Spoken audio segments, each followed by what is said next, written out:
My name is Ashraf Al-Khalid. I'm a Jordanian. I was a victim of terrorism.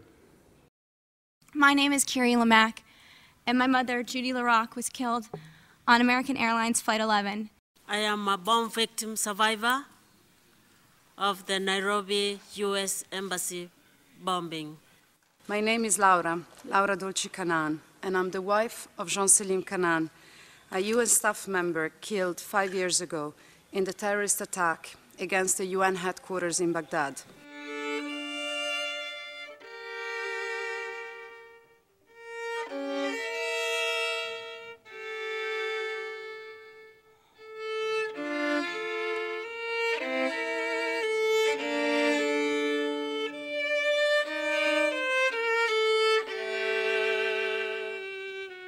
Each act reminds us that terrorism is global.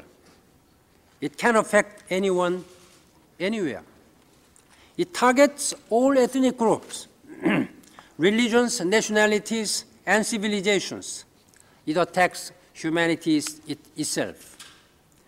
And it is for the sake of humanity that we must create a global forum for your voice and listen to you and the victims. Your stories of how terrorism has affected your lives are our strongest argument, why it can never be justified. You are the real heroes in the global struggle against terrorism. Since the day of my liberation, I have felt that the miracle of being alive and free gave me a responsibility towards those whom I left behind in the depths of the jungle exactly 69 days ago today. This is why it is my duty to speak out for them, to speak out for those who have lost their voice. At the time we started the wedding ceremony, we walked to the ballroom surrounded by our beloved parents, families, friends who came to share our special moments. Suddenly, everything white turned into red. My wife and I lost 27 people in our wedding. My father and my father-in-law were the first two victims of the explosion, and later was my mother-in-law. The three explosions caused the death of 57 people, and more than 100 people were injured. Some of them are still in need for medical treatment until this day. Suddenly everything went black and the air filled with choking smoke and dust. And at first I thought I was dead. Then I thought I was blind. Then I realized I was lying on the floor, covered in broken glass and sticky blood. I couldn't see or breathe, but I was alive, and someone else, a stranger, was holding my hand.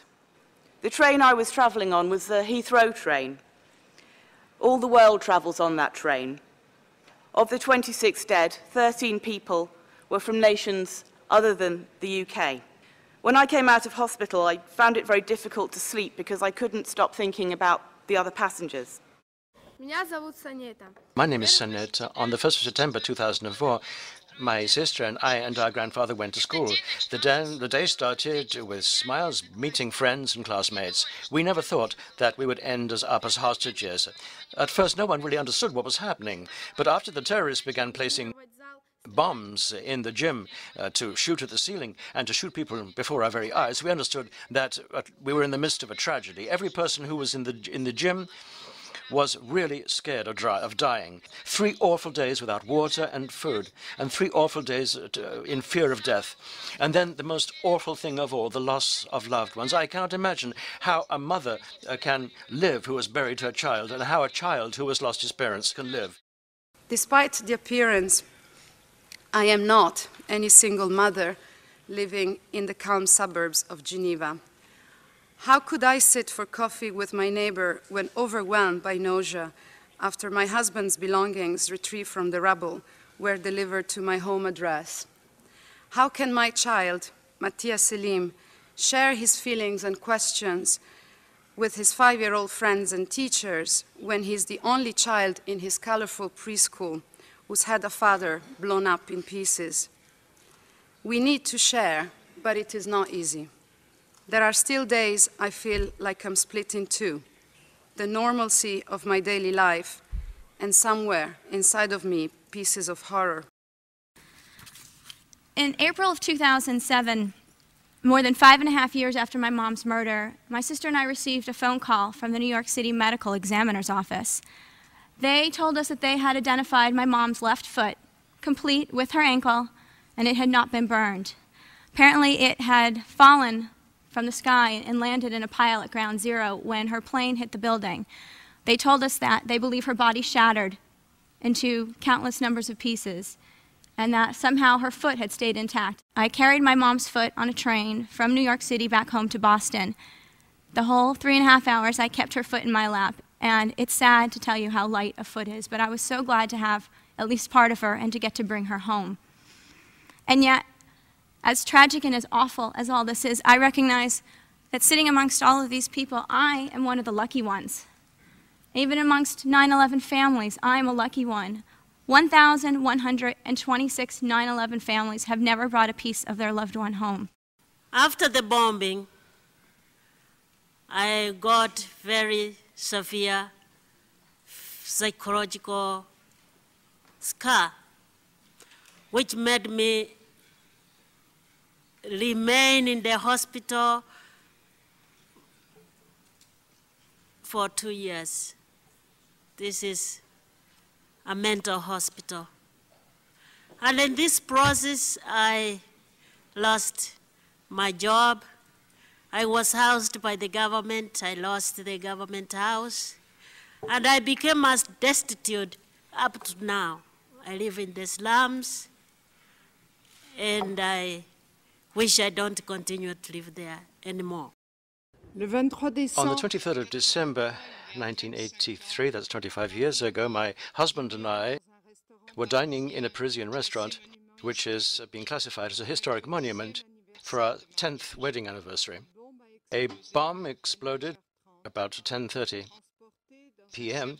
I was taken to a rehabilitation clinic, and I stayed there 7 weeks, hovering between life and death, immobilized for several months, and then in a wheelchair. I refused amputation. Thus, a team of surgeons had to reconstruct my legs by bone, nerve, and muscle grafts. Still under medical care, this year I had my 66th surgery operation. As a result of the blood transfusion received during my first operation, I was contaminated by the AIDS virus. The progress of the illness and the treatments are very difficult to bear and very burdensome. But that transfusion made it possible for me to still be alive today and to have the energy to wage a fight in favor of the victims. My name is Ben Borgia. 6 years ago, my mother and my sister went on a dream holiday with a group of other mothers and young girls. They never came home. On the 12th of October 2002, a terrorist attack on the island of Bali killed 202 people, including 88 Australians, 22 people from my community in the east of Sydney, Australia, including my mother Deborah Ann Borgia and my 13-year-old sister Abby Renee Borgia. They were celebrating their last night in Bali at the Sari Club when they were blown up. I caught the first plane to Bali on my own to search for my family. The bombs destroyed an entire block. The horror and carnage they caused were unimaginable and indescribable. There was no way to identify what remains were found, but we had to do something. With many other family and friends of the missing and wounded, I spent over 2 weeks searching the makeshift morgues and hospitals, hoping, waiting. It took 4 weeks for my mother and my sister to be identified and then returned home to us in Australia. August 7th, 1998 will never be etched in my mind. That was the day that the American embassy in Dar es Salaam, Tanzania, where I currently work, was bombed, leaving the entire nation of Tanzania in stunned and shock and disbelief. Even though 10 years have passed, I remember many of the people I worked with whom were murdered, and many more were injured who were my friends. I was in and out of hospital for a few years after this, and treatment included surgeries, more than 3 times on my right eye. I cannot forget the moment when I entered that deadly cold morgue to identify her, because I refused to believe that she was dead. She was my youngest sister. I couldn't believe that she died before me. So I entered that morgue. I wish I never entered that morgue, because I saw that horror on her face. It seems that when that bombing took place, she screamed. And that was the end of her. Her jaw, her mouth was still open. Her eyes were dilated, and that was it. That was the end of a beautiful, ambitious young journalist. This is the real face of terrorism. This is the real face that does not get really manifested in news channels. Most often, we find the perpetrators get more attention than the victims of terrorism. Malki, my child, your life ended in a crowded pizza restaurant filled with mothers and children and located in the center of Jerusalem, the capital city of our country. Your school holidays were nearly over. You spent them by helping children with special needs, children with disabilities, to enjoy their summer. The pleasure you gained from simple, practical, concrete actions to help others was reflected in the way you looked. The loveliest aspect of your pretty, optimistic face was the smile that almost always adorned it. And then a young man, not very different in his external appearance from other young men, but burning with an inner religious passion to maim and hurt and kill, walked into that restaurant. Unlike today, there were no security guards on duty at the entrance. In those simpler times, we still had not realized the depths to which hatred and intolerance can take a man or a woman. As a talented musician yourself, you might have noticed him walk alone into the pizza restaurant with a guitar case on his back. Perhaps you were thinking, here was a person capable of bringing pleasure to others, as you yourself so often did. But he was not that sort of person. I think more than any government or international agency, victims and survivors can prevent terrorism by sharing their experiences and proving to anyone susceptible to a message of violence or hatred or indiscriminate bloodshed that that message is flawed, and that message will not ease whatever pain induces those to hear it. As we have seen today, those who experience terrorism are best able to shed its true light, the horror, the pain, the destruction. And those people who've experienced terrorism can prove that there's nothing glorious, nothing sacrosanct, and absolutely nothing pure or divine about the use of terrorism. As governments, you can help give and coordinate a platform for those victim voices, and you can support them to get their very special and unique and powerful message out to the world.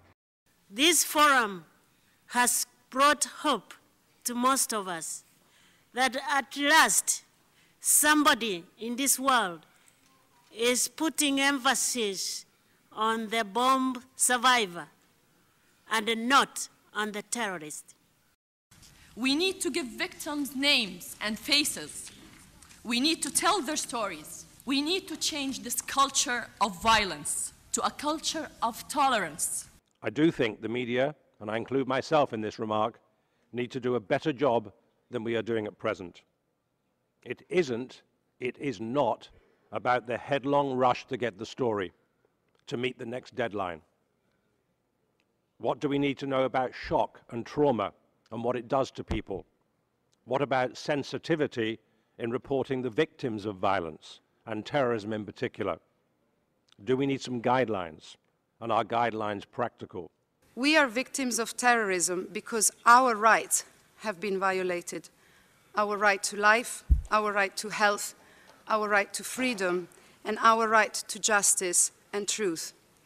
Supporting victims of terrorism means, first, to acknowledge our plight, to give us a status, and to support us in claiming our rights, so that we can rise from being victims to full-fledged right holders again. The victims cannot be expected to carry the weight of the war against terrorists on their shoulders. It is the terrorists who must carry the weight of their crimes. It is not by refusing a dialogue that we will succeed in dissuading the terrorists. Instead, by making it an international responsibility to bring them before justice, we will succeed in undermining them. What inspires me is the compassion and resilience of the world's citizens. I still remember how I held on to a stranger's hand when the bomb exploded, and later I found out that in every carriage other survivors did exactly the same. In the dark, you can't tell whose hand you hold, what race, what religion they are. You can't tell if they're black, white, Asian, Christian, Muslim, Jewish, Hindu, Sikh, Buddhist, atheist, young or old, male or female. You know only that you are fellow passengers whose survival depends on each other's cooperation and calmness and compassion. I've held on to that lesson ever since. It's a lesson the whole world can embrace, and I am profoundly grateful to be here saying so today. Thank you.